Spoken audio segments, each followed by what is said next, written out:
Okay, I'm going to go into a full-blown attack of Calvin. Okay, and some people are going to find that to be disquieting, but I'm going into a full-blown attack.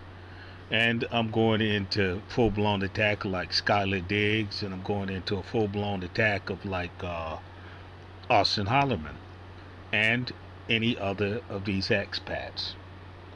And in particular, expats that are making extraordinary claims, like Austin Holloman, who claims that he can speak Portuguese and he can't.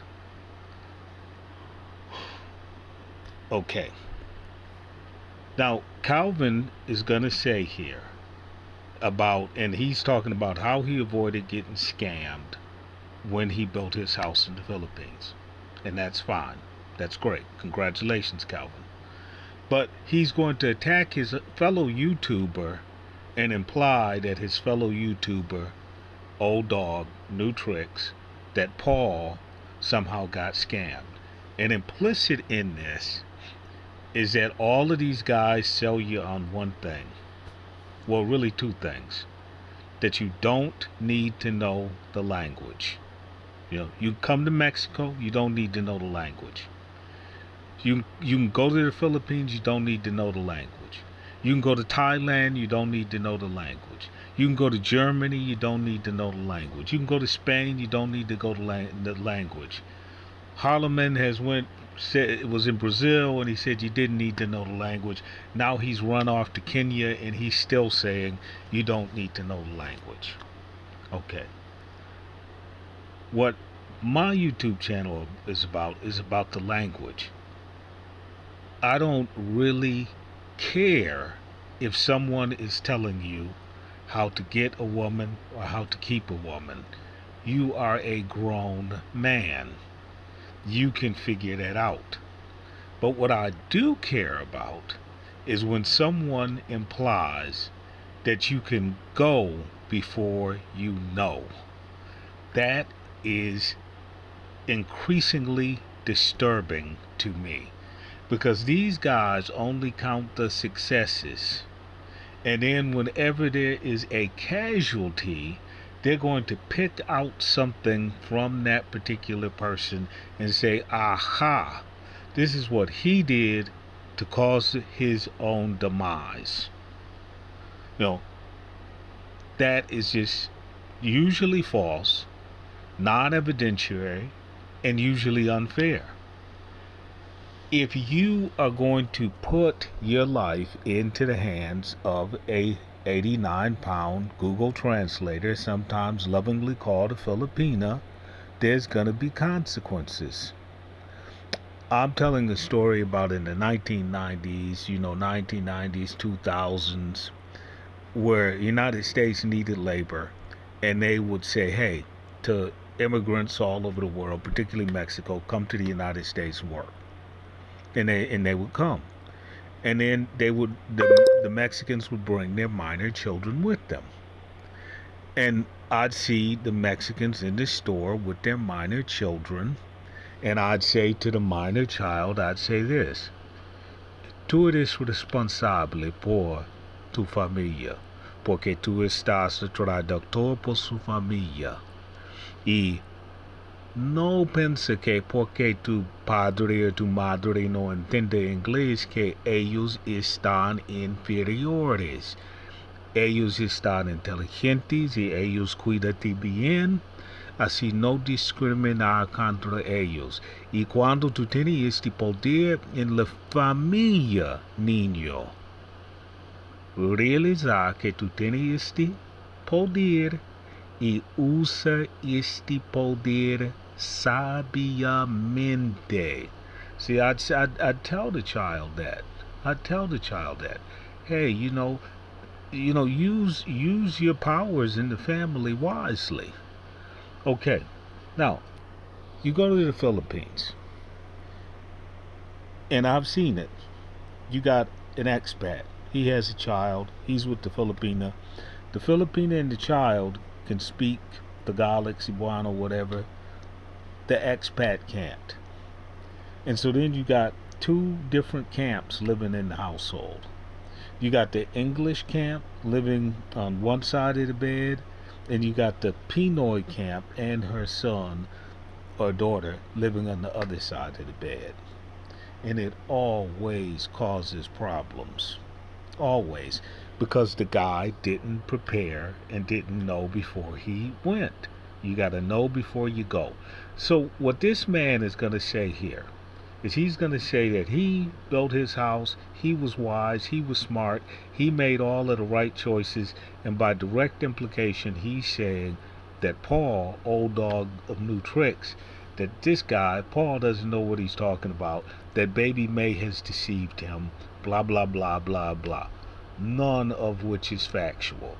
The man who defrauded Paul and others spoke English, did not speak any of the Wikaang Malayo, and was a non-Filipino. Baby May had nothing to do with the fraud. Here, listen to this guy just a second. Welcome to my channel, Sunshine Shoulders. I'm Calvin. Thank y'all so much for stopping by again. How I avoided getting scammed on my house in the Philippines. I just want to give you a few things that I did right, just in case you want to build a house free of problems, free of drama, and you certainly don't want to lose your money.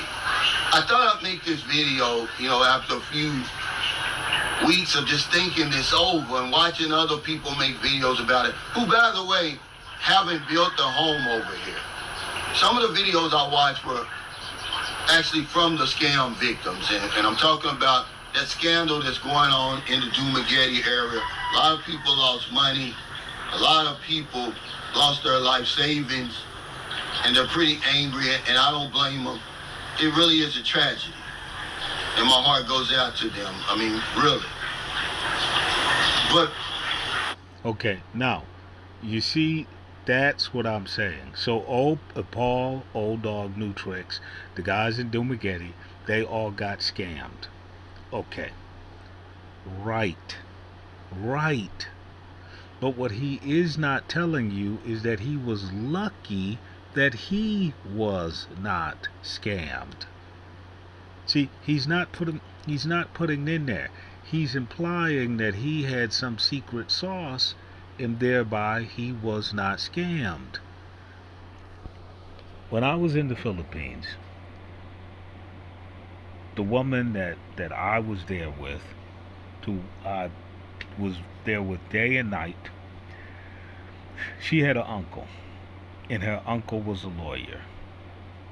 And so I, and her uncle, who was a lawyer, and I've said this in several videos, we went down to the assessor. It was a barangay assessor in Borderbone, Cebu. And so I, the lawyer, the young lady, and the assessor were talking. And then we left the assessor. Then the lawyer was walking, and we had to take a jeepney back into Bongdo Guat, and into an interior Cebu, into like the highlands of Cebu. And the lawyer said this. He said, "You know what?" He said, "One thing that someone like you, who doesn't know any of our languages, have got to understand is that you cannot trust our contracts." That's what he said. He said, "You cannot trust our contracts." He said, "Because we write a contract in Spanish, we write a contract in Tagalog, we write a contract in English, we write a contract in Visayan and in Cebuano." He said, "You cannot trust the paper that contracts in this country are written on." Now, he didn't have to volunteer that information to me, but he did. And when he said that to me, when someone started telling me, taho, kumusta kayo, giha gugmatika, aiko, pwede ba, When people started telling me that stuff, all of a sudden my arrogance just dropped.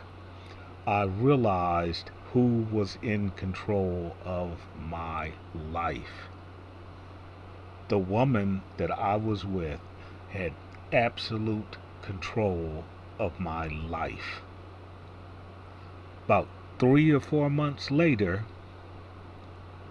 I struck out on my own.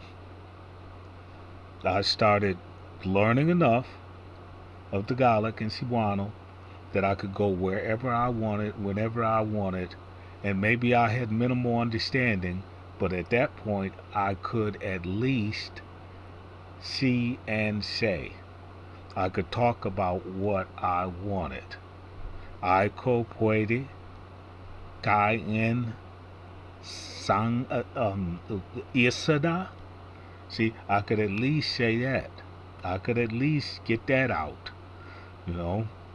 And so,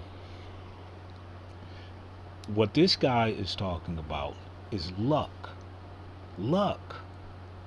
Why?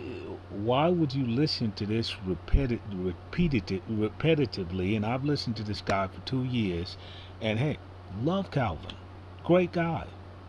And when I first wrote him, and he said, look, at a certain age, it's impossible to learn Tagalog.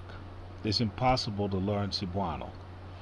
So I'm going to give other advice. He's kind of right, but he's kind of wrong.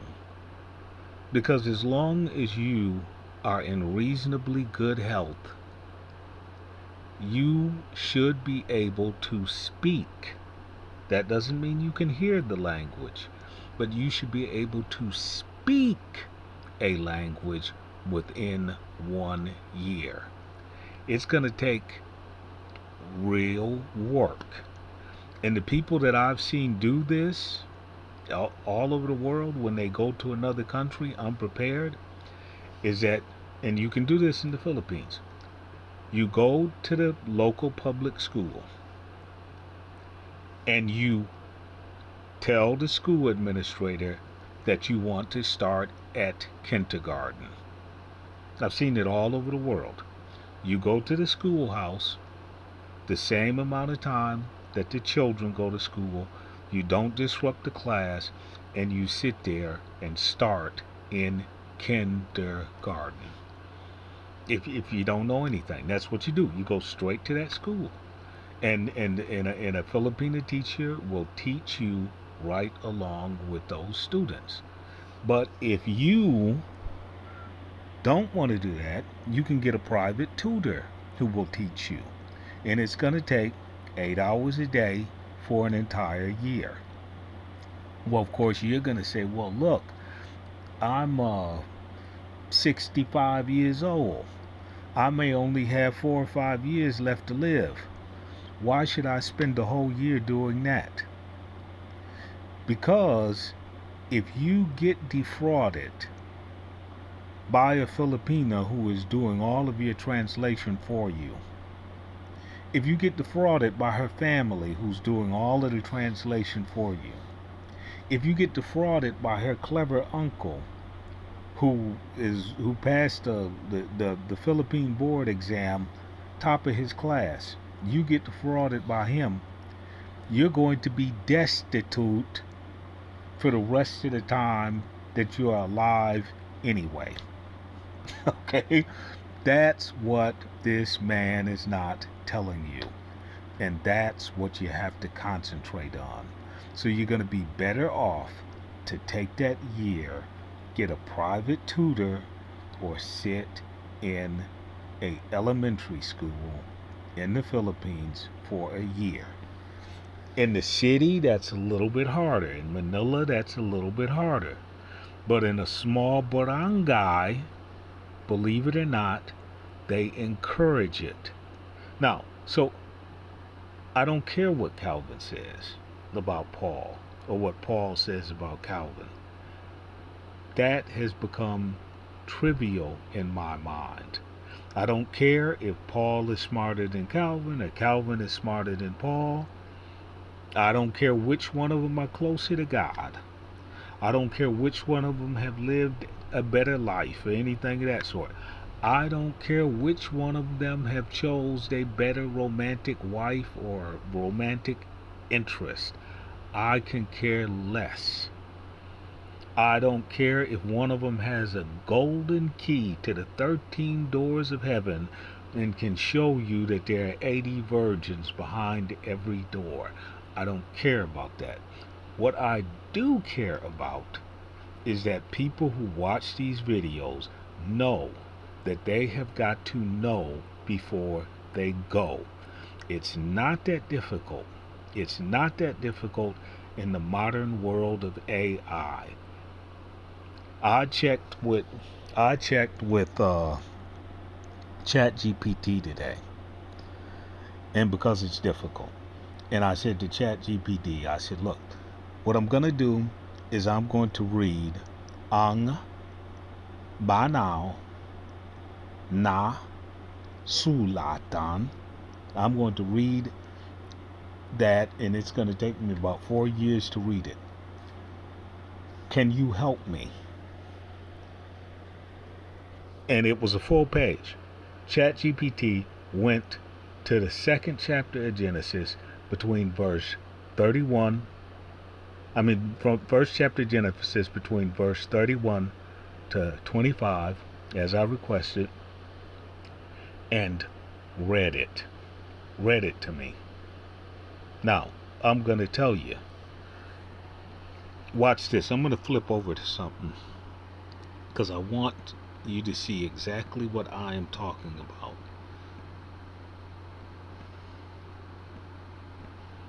Watch this.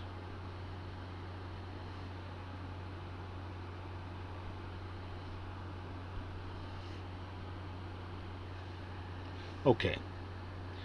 This lady has been teaching me Maspateño, Tagalog, this, that, and the other, and she's been teaching me this since she was 18 years old, and she's 50 now. Now look, ma mayo dong, ikaw duha, gi pro tohan nako si Marcial ong gilang an manok, ni a pila po ko ang kaon. So she is writing in Maspateño. Okay. Since she's writing in Maspateño, Google Translate and all of that might not have Maspateño. They might not even have the sounds. So I write her back in Tagalog because she lived in Olongapo and she knows Tagalog. I said the best Tagalog that I can. I said, Bakat wala hindi sinabi sa what's up sa cuatro si manaang. See? So I'm mixing French and it's kind of Chavacano-ish. And so I'm mixing the languages and I'm saying and so she's saying that she has prepared is the best my guess that she has prepared chicken for her son and they are eating it, and that's what she's saying, and that's going to be their Christmas dinner. And I'm saying to her, well, why haven't you been in What's Up for 4 weeks? Okay, you see what I mean? So why is it in almost 30 years she has not been able to teach me any Tagalog and Cebuano? Well, I'm going to explain. Because she's from Masbate. Because she's from Masbate. See? There are like 120 languages in the Philippines. And the only key to it is that if you know Tagalog, you can figure the other ones out. But that does not mean that you can function in the other ones that well. It just means that you're going to have to constantly revert to Tagalog while the other person, like in this case, she's using Maspateño, I'm using Tagalog. Okay. Now, Calvin is not covering that. He could not, free without translation, write the little sentence that I wrote there. I mean, he couldn't. And he's been in and he says he's boots on the ground, and he's been in the Philippines for 8 years. If he had taken 1 year and sat in an elementary school, or if he had paid a private tutor that had the capacity, because just because you're married to someone, that doesn't mean that they have the capacity to teach you a very, very complex, non-codified language with a very, very narrow literature. See, I just came to that realization after 2 years of watching Filipino videos that is the problem. Because I watched the channels where the people were trying to teach these languages, and they were constantly getting it wrong, and they were constantly just doing see say.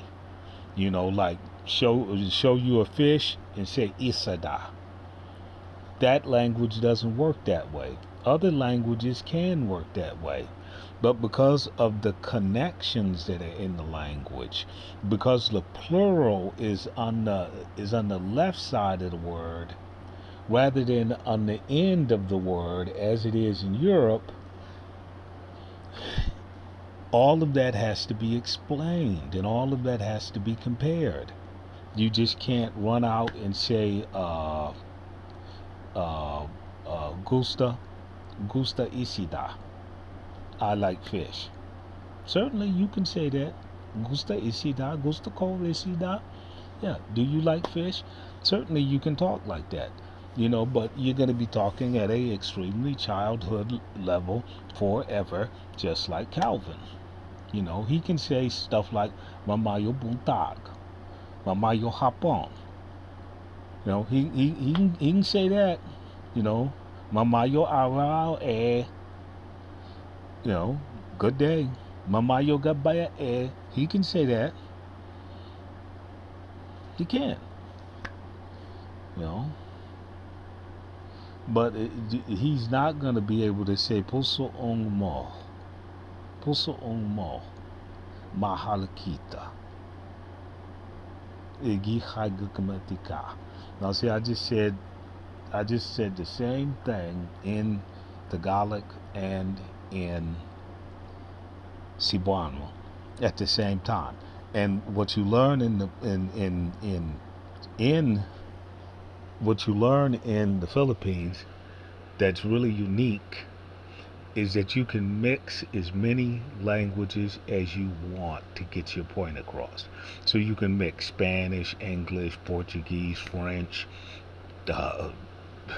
Arabic, because there's always someone that's going to be there that's going to speak all of those languages. So you can just mix everything, because the Philippines literally is the crossroads of the world when you're talking about navigating by sea. The Pacific is a large ocean. You have to stop someplace to refuel.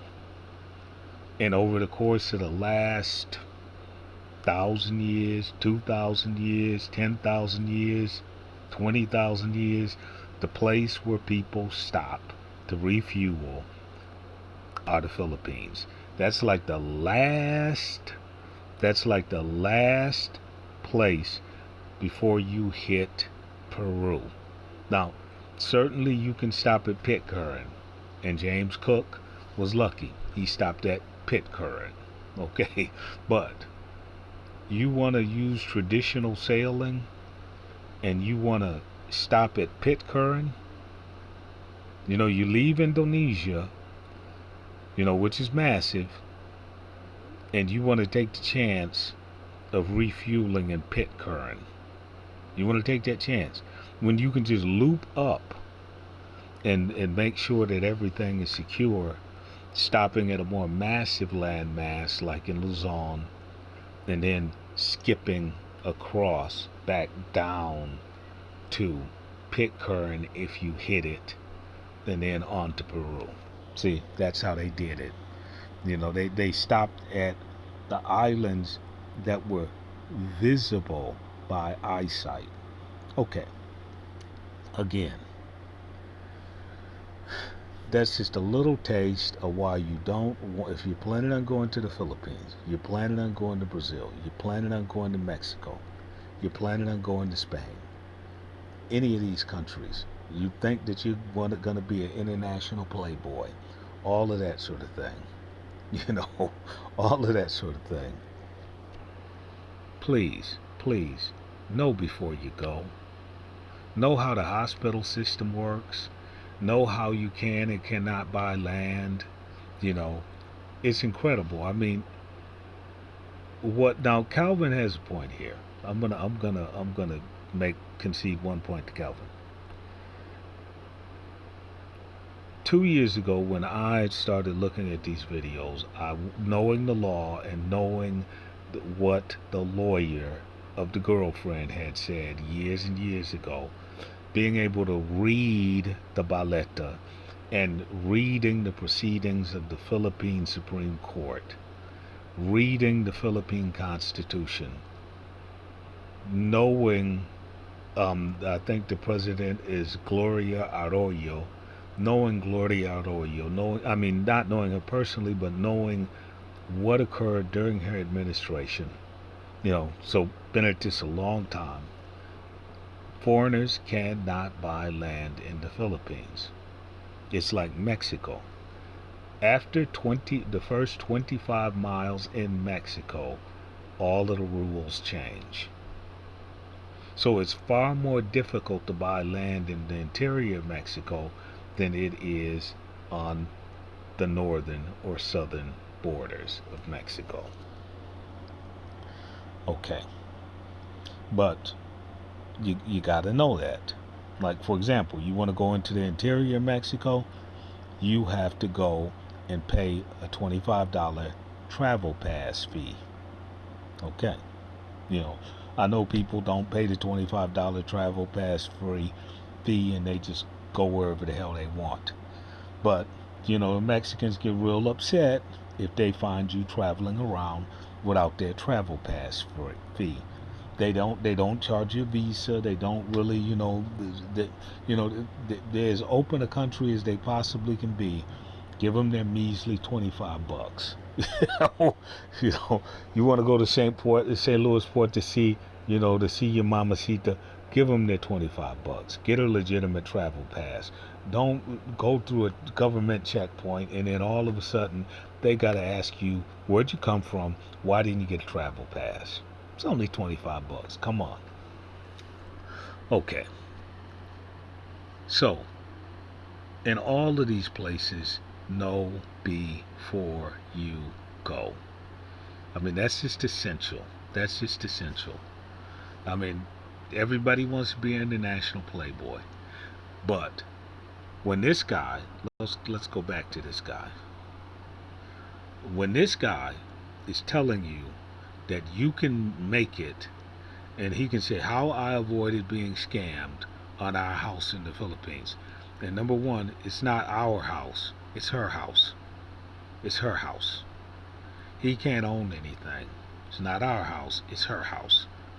And if she decides that she wants to kick him out tonight, he's just got to get out. If she kicks him out in his underwear, he's got to get out in his underwear. That's just the way it is. But what he's going to say is that I trust her. Okay. Just because he can trust her, I'm not going to the Philippines to meet her. She might be the most trustworthy person on earth, but I am not going to meet her. If she's the most trustworthy person on earth, logic tells me that I'm going to meet someone that I can place a lesser amount of trust in. See, because that's his claim about Baby May. He, without any information, they're all over here claiming that Paul cannot place full trust in Baby May. See? So he's got the most beautiful woman in the world. He's got the most trustworthy woman in the world. If he has the best, the only thing that he can tell you about is the worst. It all has to be inferior to the best if he is talking about the best.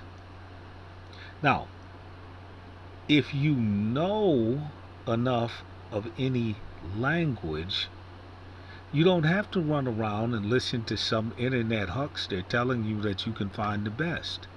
You don't have to do that because the tests are simple. You don't listen to some guy that's in an English speaking country. Let's assume you speak English. You don't run around and listen to some guy. Some guy might tell you, hey, you know what? Cut your hair like this. Lift some weights like this. Get this car. They're going to tell you basically about fashion. And so, you want to be fashionable like that guy. You want to be suave like that guy. But the guy in your dominant language, German, French, whatever, he is never telling you that he knows the secret sauce where you can find the perfect woman. He might tell you, hey, this is a beautiful woman, that's not a beautiful woman. He might tell you that, but he is not trying to tell you how to find a woman. And what these Philippine YouTubers do, even the Filipinas, and now I see it is disgraceful that the Filipinas do this. It's disgraceful. They're on the internet all day and all night trying to tell you how to find the perfect person. How in the hell can anybody assert that they can tell you how to find the perfect person? Perfect is absolute. That means that whoever they're with, that person is perfect and everyone else is lesser than. So, Paul, old dog new tricks, he rolled the dice and he lost. Sunshine Shoulders, he rolled the dice and so far he's winning. But because he can't own property in the Philippines, is he really winning? Think about that. Would you... Okay, I'll give you a perfect example, and then I'm going to go outside and do some running and all that. Running, bike riding, all that. My best friend, I just absolutely love her. She came into the house one day and she was screaming. She said, read this over for me. Read this over for me. I want to make sure that I got this right. Read this over for me. I read it. And it said that her husband had no interest in the home in which they were residing in case there was a property dispute during a divorce. So, her sister was getting a divorce from her brother-in-law. And so the sister was very athletic. And the sister was heading towards 45. But the sister was athletic, blonde, green-eyed, and gorgeous. Now, she had 6 or 7 kids, but she was just flat out physically beautiful. I was enamored with the sister, And I had told my friend that, hey, you know what? You better tell your brother-in-law that he's going to have some problems with his wife, And she was like, what? And I said, you better tell your brother-in-law he's going to have some problems with his wife and he better prepare himself. Get into condition and fight some fire with fire. Work, but he traveled all over the world working and left her and the kids alone the extensive amount of time. And I was like, you better tell him that, he better, he better see what's going on at home. And she's like, this was 2-3 years before everything shook out. And she was like, How can you say this about my sister? How can you say this about my sister? I'm saying, look, I love you.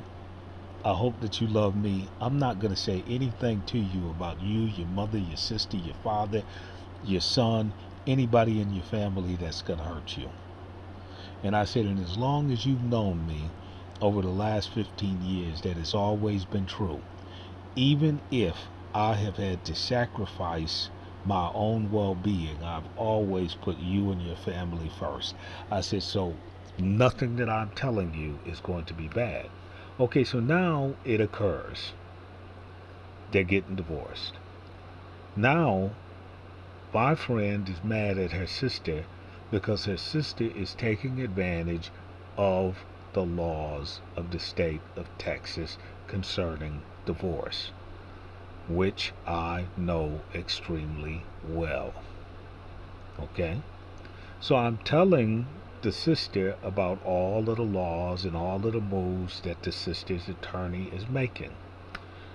And so my friend, she gets frustrated. She's an English professor. And she says to me, you know what? I just can't listen to this anymore. You're not an attorney. And I told her, I said, that's not how the law works. I said, let me explain to you how the law works. After she cooled down, I said, let me explain to you how the law works. A non-attorney cannot practice law on the other side of the bar.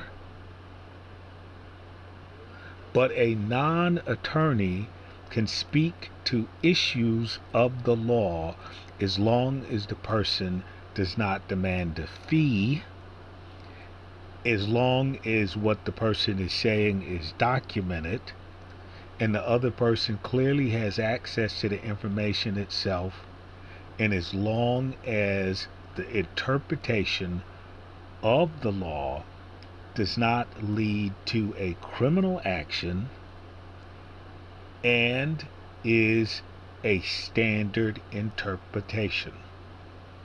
Okay. I had, went to the university in accounting. And people don't understand that accounting is just a part of the law.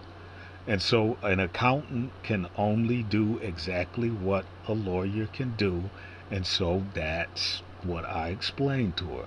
A doctor can only do what a lawyer and an accountant can do, and that's what you're talking about when you're talking about a professional practice. So we're getting to this scam, and back to Miss Sunshine Shoulders and his lack of interest in his own home. So the professor, she writes out this paper. She says, take a look at the paper. And on the paper says, hey, you know what? The husband, you have no interest in this house in which we currently dwell, blah, blah, blah, blah, blah, blah. And she has me read it. And I tell her, hey, you know what? Don't give this paper to him. She's like, why not? I'm like, please don't give this paper to him. And she says, I just don't want that bastard to ever think that he can have anything around here. This is my home. Our relationship isn't going right. I said, look, if you really want to have a train wreck, go ahead and give him this paper. I said, but what you have to understand is that when it comes to conjugal property that pre-existed the marriage, he has no interest in the property anyway. So by giving him this paper, it is, what's that word? The paper has no effect. It's a null issue. It's something that he already knows. He was advised of this when he married. He had to have known this. He also is a public official, so he knew this. So to just shove this paper in his face at the dinner table was just basically just aggravating the man. But you know what? She went off and did it anyway. And God bless her. God bless her. I mean, she went off and did it anyway. And they're still married and everything's going fine, but you know, and hopefully she got that nail out of the marital coffin. I don't know, but having been through 2 divorces, I never said anything that was inflammatory to a woman once we couldn't get along. And I learned that anything that you say to a woman, she will say in open divorce court. Anything you say, you might think that it's a trivial thing, and it will come out in divorce court. Anything. So when you're basically talking to a woman, you are talking against yourself. So at all times, when you're talking to someone that you have an intimate relationship with, you have got to always understand their legal standing.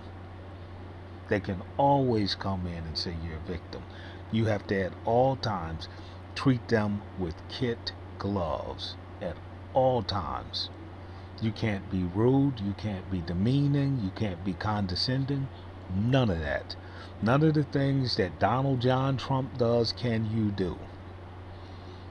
You have to be cordial, polite, and professional with any woman that you have an intimate relationship with. Just because you love her and just because she loves you doesn't mean that you should let your guard down.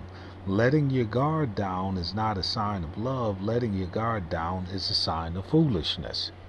So you see how it takes sophistication and language to jump through all of these hurdles. It takes sophistication and language. Now, and Calvin understands this point because he makes a video after I had addressed him on this issue, and he makes a video and he says, "Man, I guess Marilyn just, I guess she just has the total advantage over me. I think I might as well just go to Brazil." See, and then and what he does is that when he finds out, and all YouTubers do this, when they find out that some commenter is actually making a good point, they just shoot a video on it. Damn, okay, this guy is right. I'm going to shoot a video on it. Then they're going to get viewership. Then after a while, what they do is that you make a comment that they can use, and the people in their comment section start to see, damn, you know what? Calvin sounds just like that guy who's making comments.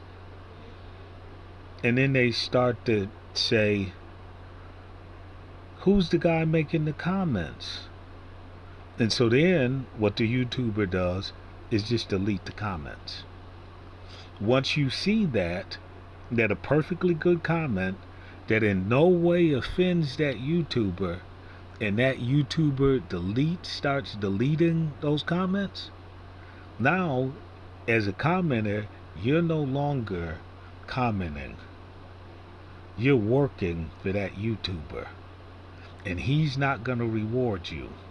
So what you do when that occurs is that if you like the guy, you are going to keep commenting, but he's gonna erase your comments anyway, especially if they're good and if he can use them, and especially if the comments show that you might have any advantage over him. He's deleting that comment. It's gone. And he'll get in there and he'll tell you, he'll say, look, could you please stop commenting in my comment section? And that's what he'll say. And then he'll shoot a video based on your comment. His next 10 videos will be based upon your comment after he said that. Okay, so that's the exact situation that's going on here. So what I'm trying to say to you is you got to know before you go.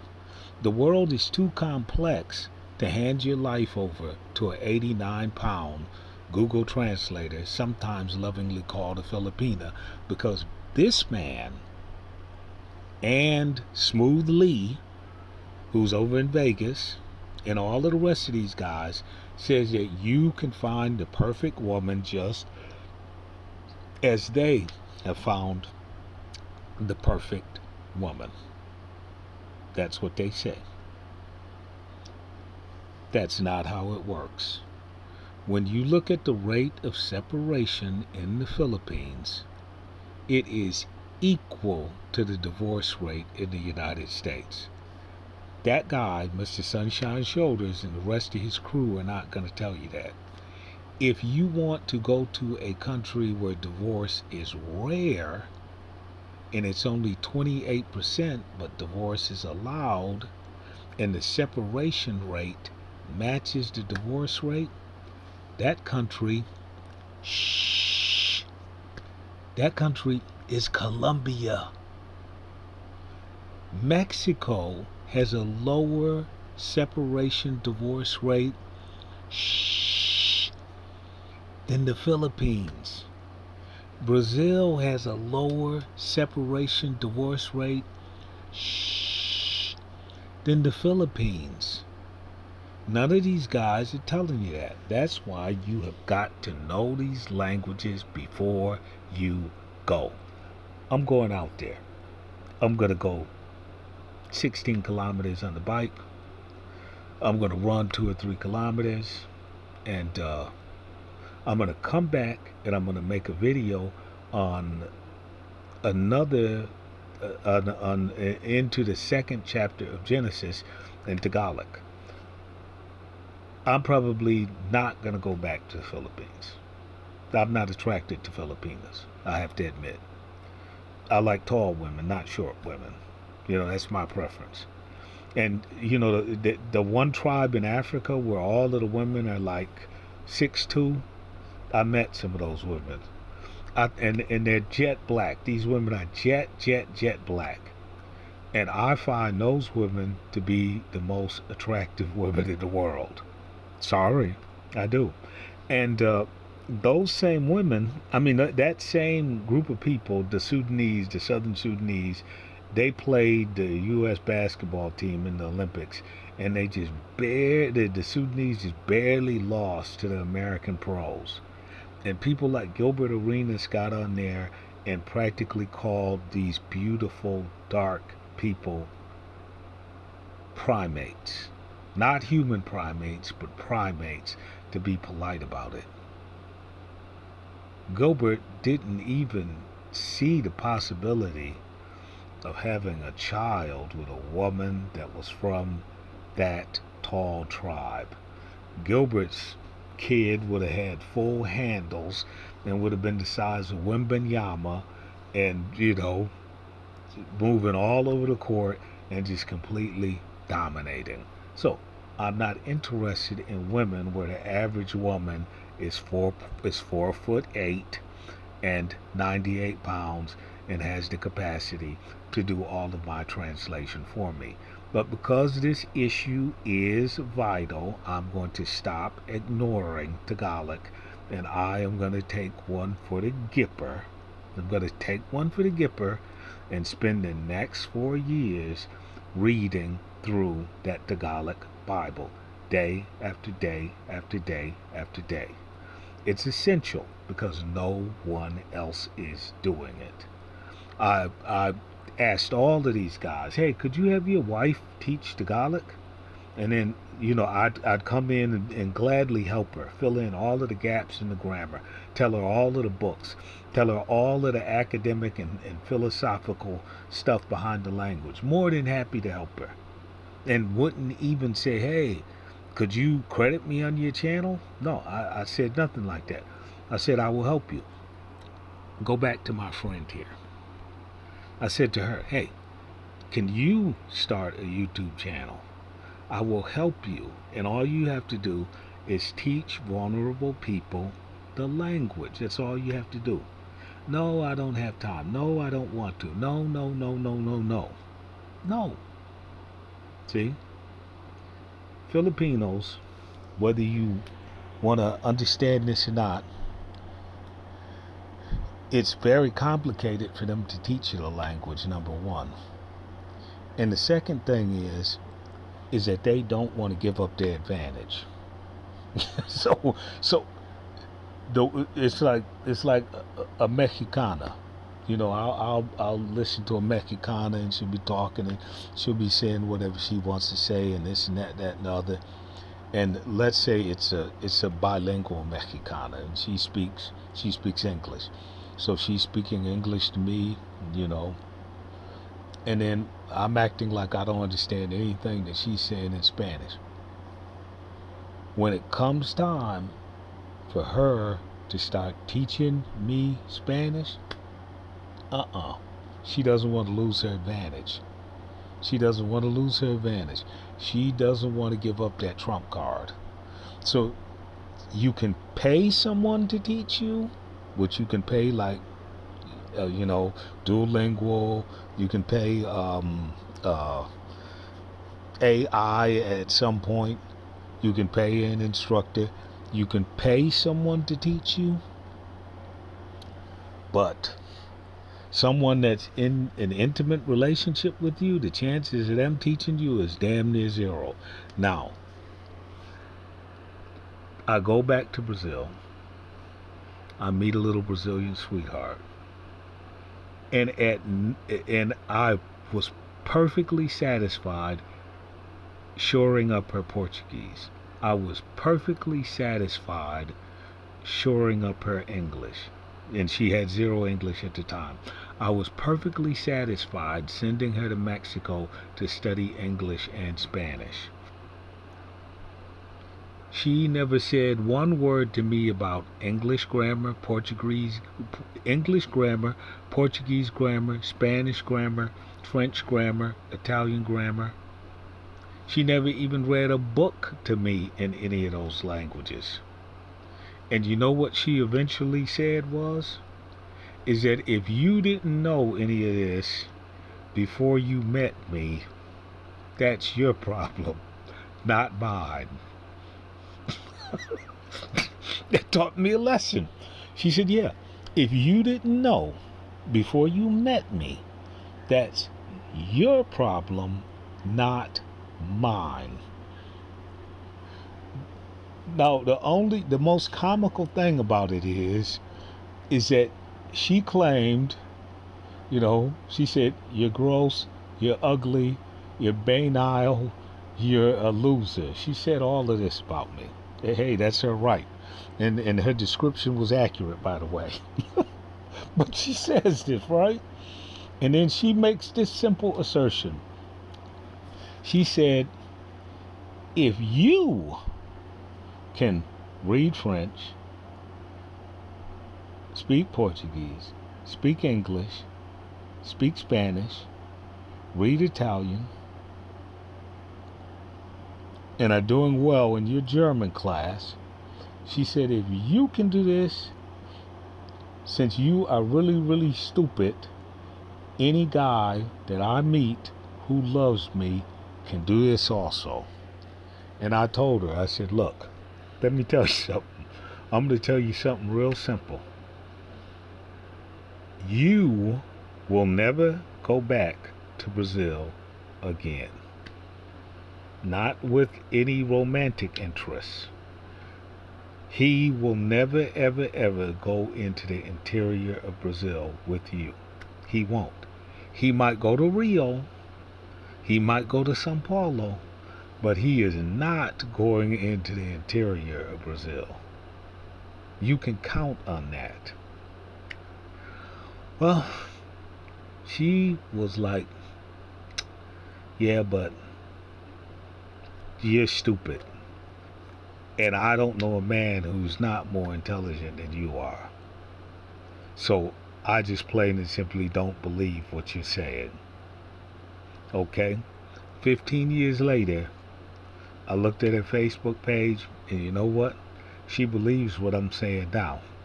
She believes what I'm saying now. Because when she goes back to Brazil, she goes back alone. and you look at her Facebook page, and what it says is that she's in a relationship and she's not married. I said to her, I said, look, and this gets to Miss Sunshine's shoulders. I said this to her, and it wound up in divorce court, and everybody thought it was cruel. I said, you know what? You're an attractive woman. I said, but I really, really am never, ever, ever concerned. And this is, I'm telling it in Portuguese.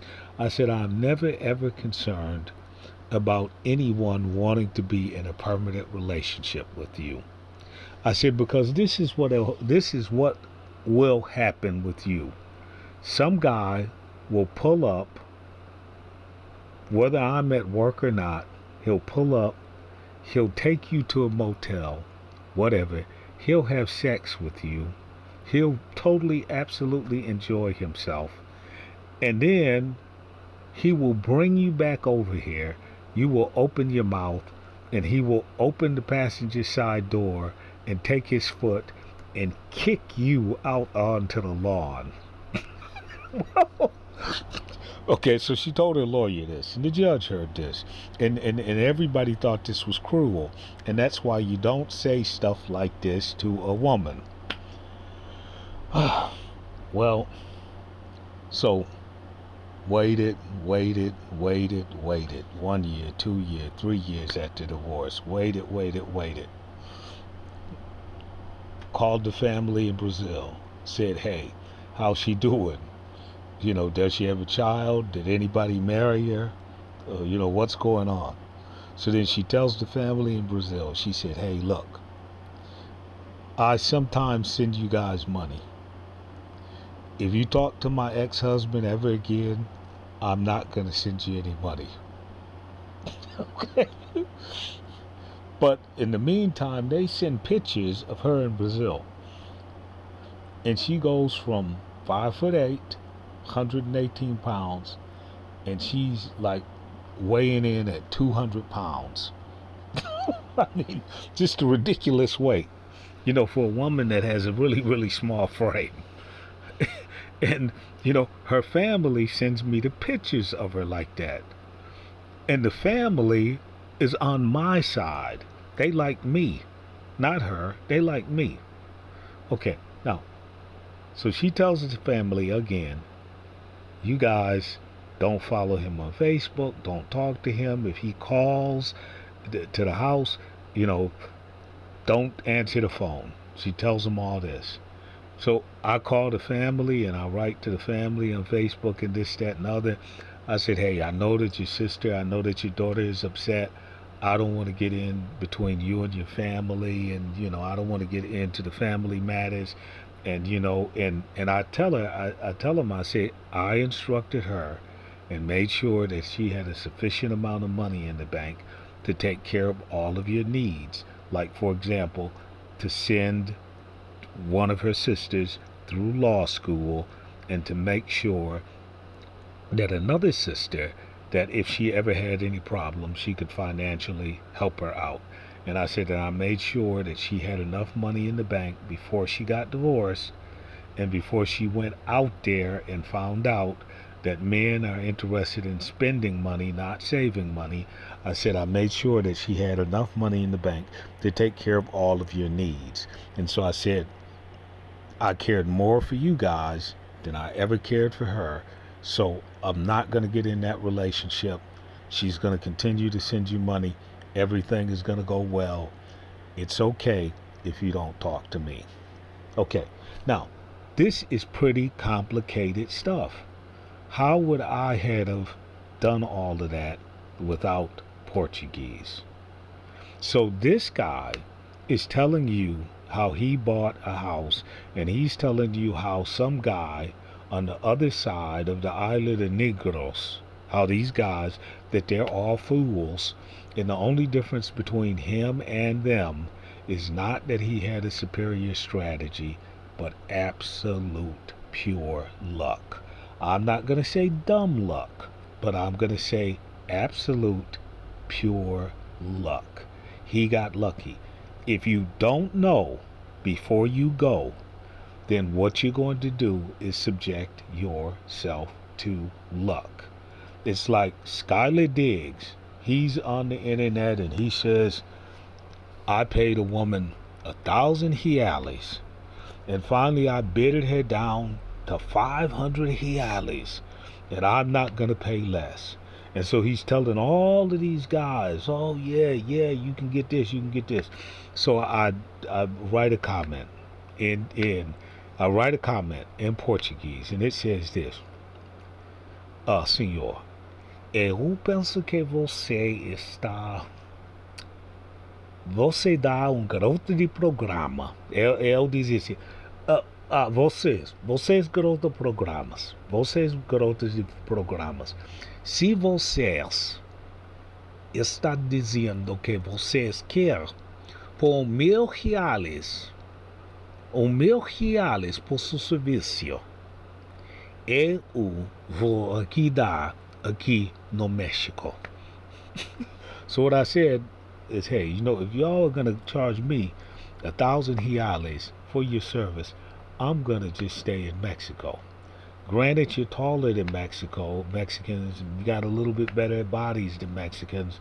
Granted, but I'm just gonna have to make do. You know how much $1,000 is?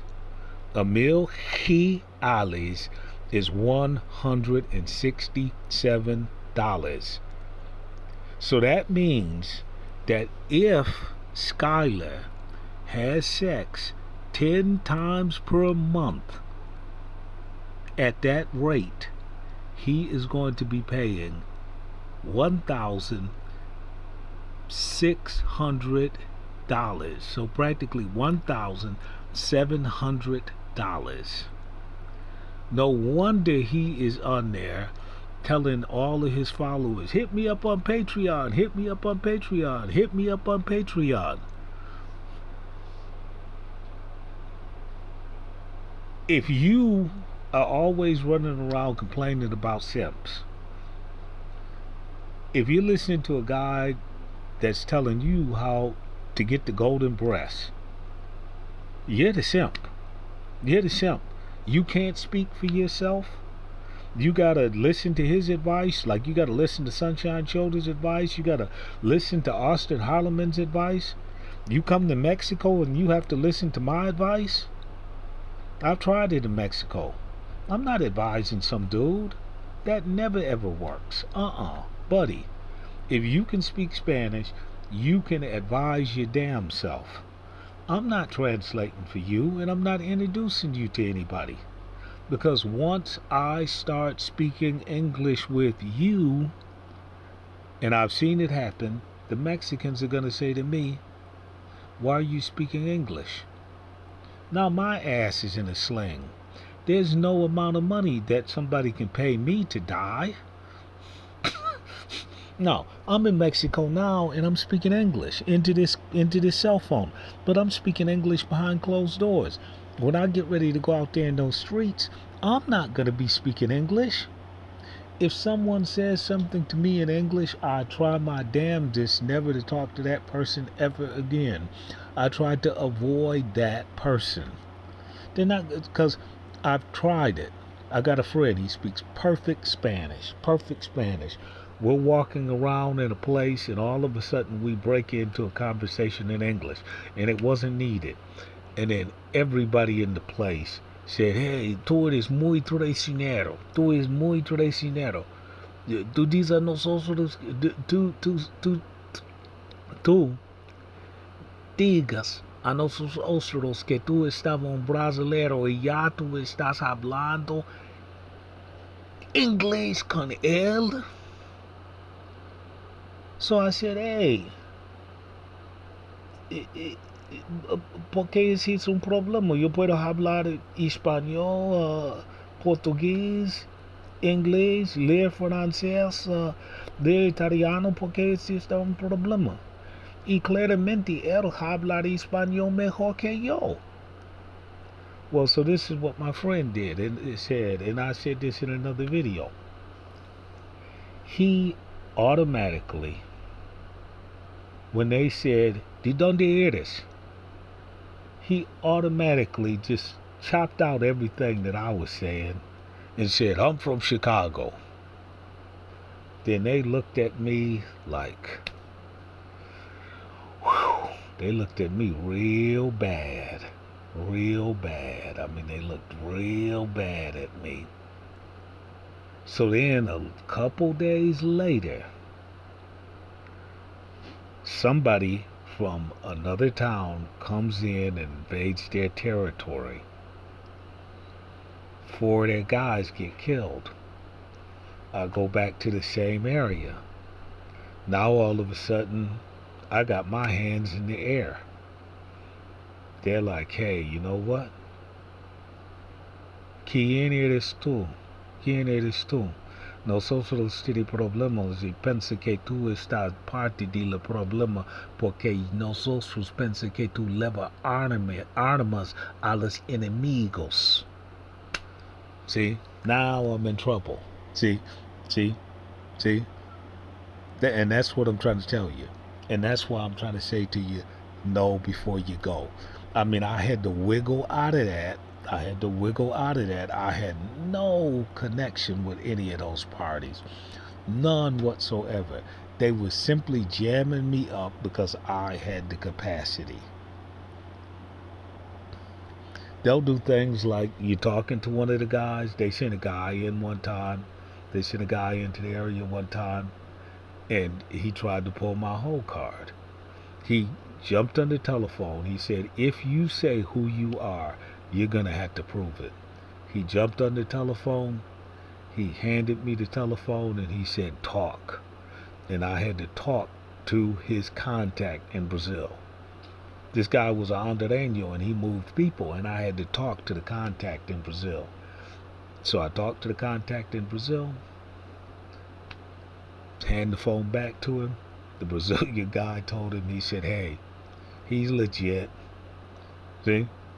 That's what I'm telling you about. That's why you've got to be able to not listen to these unolingüe pendejos, the payasos, como Sunshine Shoulders. The only thing that these guys can tell you about is how to get yourself killed, like Elliot Eastman. That's the only thing that they can tell you. And I'm going to say this and get out of here. Let's say that you're a cow. And there's a farmer.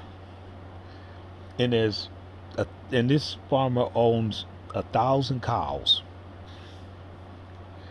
And every day he slaughters one cow. But he keeps his herd at 1,000 cows. So when the cow matures, he kills the cow. But he replaces that cow with a young cow. So you're in the herd of this 1,000 cows. And you're a little bit smarter than the rest of these cows. So ever since you were a young cow, whenever you saw the farmer coming, you avoided him and you ran. And you hid among the 1,000 cows. And all of a sudden, after 15, 20 years, the farmer comes out and he finds you dead in the pasture. And the farmer goes into the farmhouse and he tells his wife, he says, you know what? The oldest cow that I have ever seen is out there dead, and it's been a complete waste of meat. I wish I had have slaughtered that cow 5 years ago, 6 years ago, 10 years ago. Now his meat is no good. Maybe I can take him to the glue factory. That's what these YouTubers are telling you about. And Sunshine Shoulder said it himself. He's saying, what can we do besides keep a low profile? He's talking about hiding in the 1,000 cows. That's basically going to be their advice. And 2 years ago, before I started in his comment section, he was talking absurd stuff about going out there in bold, audacious display. And I had to write and say, hold on, look, got kidnapped in the Philippines, so I already know. You can't go out with bold, audacious display because, you know, the men in the Philippines, they're jealous. They don't want you with their women. He, for 2 years, would not admit to that fact. That animus was behind like the kidnapping of Elliot Eastman or or range 999 shooting the foreigner in Cebu, he would not admit. He was running around telling all of you guys, oh no, you don't have to worry about it. The Filipinos are very friendly. They accept you with open arms. Filipinas, yes. Filipinos, no. So he's trying to tell you, his only claim to fame is to tell you how to hide amongst the cows. And so what I'm saying to you is know before you go. Be able to talk for yourself. I understand that these languages are difficult. But like I told Sunshine, Mr. Sunshine Shoulders one time, I said, look, and writing in the comment section, I said, look, you're claiming to be black and you're flying the black American flag. Leave the matrix, the other folks ain't doing the black American guy right. He's flying the flag, flying the flag, flying the flag. And so finally I told him, I said, you know what? Go up to the lava flows of Mount Pinatubo and meet the Eta. And except for the fact that you are tall, tell me that you're not Filipino. And he thought about it. The Philippines are full of Negroid people. The same people that are in Papua New Guinea. Filipinos always look like black Americans, frequently. Yeah, sometimes they look Chinese, sometimes they look Caucasoid, sometimes they do look like that.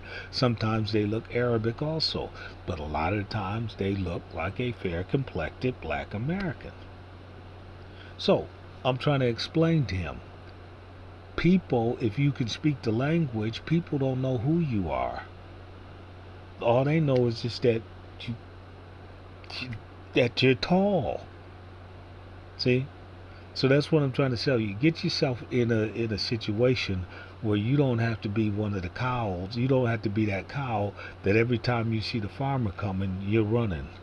You can be the burro. You can be the burro in the legends and the tales of Scheherazade, or you can be one of the animals on Animal Farm. You can be like them, and when you see the farmer coming, you go up there and you say, hey farmer, look, you might not ever want to really slaughter me and send me to the slaughterhouse. and remember in the tales of Scheherazade, the donkey comes up and in the Bible, Balaam's ass, the ass comes up and says, hey, you know what, you might want to stop hitting me. You might not ever want to send me to the slaughterhouse. Let me tell you what I can do for you. That's what happens when you know before you go. The rest of this stuff is just pure, absolute nonsense. You don't need, as a grown man, someone telling you how to find a woman, how to keep a woman, how to build a house, and how to hide amongst 1,000 cows to keep from getting slaughtered. Know before you go.